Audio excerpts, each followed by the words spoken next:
PSC പരീക്ഷയിൽ എന്നും കാണാറുള്ള ഒരു ക്വസ്റ്റ്യനാണ് പിതാക്കന്മാർ. കുറച്ച് പിതാക്കന്മാരെ കുറിച്ച് പഠിച്ചാലോ? ഇന്ത്യൻ എഞ്ചിനീയറിംഗിന്റെ പിതാവ് എന്നറിയപ്പെടുന്നത് ആരാണ്? ഇന്ത്യൻ എഞ്ചിനീയറിംഗിന്റെ പിതാവ് എന്നറിയപ്പെടുന്നത് വിശ്വേശ്വരയ്യയാണ്. ഇന്ത്യൻ സ്റ്റാറ്റിസ്റ്റിക്സിന്റെ പിതാവ് ആരാണ്? ഇന്ത്യൻ സ്റ്റാറ്റിസ്റ്റിക്സിന്റെ പിതാവ് എന്നറിയപ്പെടുന്നത് PC മഹൽനോബിസ് ആണ്. ഇന്ത്യൻ വ്യവസായത്തിന്റെ പിതാവ് ആരാണ്? ഇന്ത്യൻ വ്യവസായത്തിന്റെ പിതാവ് എന്നറിയപ്പെടുന്നത് ജംഷഡ്ജി ടാറ്റയാണ്.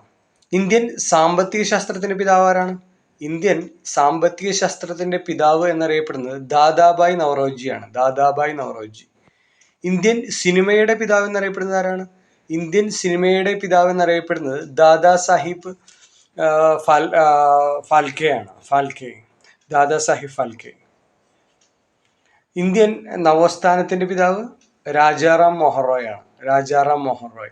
ഇന്ത്യൻ ചിത്രകലയുടെ പിതാവ് എന്നറിയപ്പെടുന്നത് നന്ദലാൽ ബോസ് ആണ്. ഇന്ത്യൻ റെയിൽവേയുടെ പിതാവ് എന്നറിയപ്പെടുന്നത് ഡൽഹൌസി പ്രഭു ആണ്.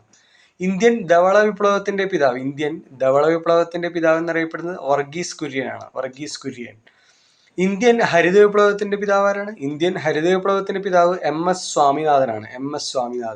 ഇന്ത്യൻ ഓർണിത്തോളജിയുടെ പിതാവ് എന്നറിയപ്പെടുന്നത് A.O. ഹ്യൂം ആണ്.